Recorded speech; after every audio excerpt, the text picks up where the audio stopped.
Take a look at this forgotten classic. Years of rust, dust, and neglect have left it looking beyond repair.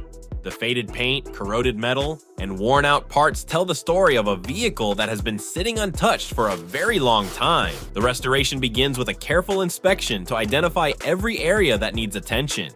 Each component is documented before the car is completely disassembled, making it easier to restore every part with precision. Next comes the challenging stage, removing years of rust and corrosion. The body panels are cleaned, damaged sections are repaired, and the frame is prepared for a fresh start. With every pass of the grinder and every weld, the car slowly begins to regain its original shape. Attention then turns to the mechanical components.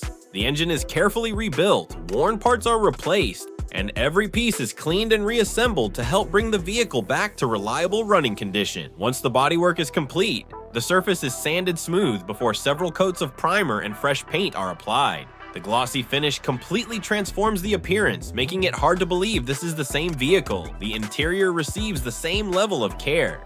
Old materials are removed, damaged pieces are repaired or replaced, and every detail is refreshed to create a clean, comfortable cabin. Finally, the polished trim, restored wheels, and finishing touches are installed. The engine starts, the restored car rolls out of the workshop, and the transformation is complete. From a rust-covered shell to a beautifully restored classic, this project showcases the patience, craftsmanship, and attention to detail that make automotive restoration so satisfying to watch. If you enjoyed watching this incredible transformation, don't forget to like, subscribe, and share for more amazing restoration projects.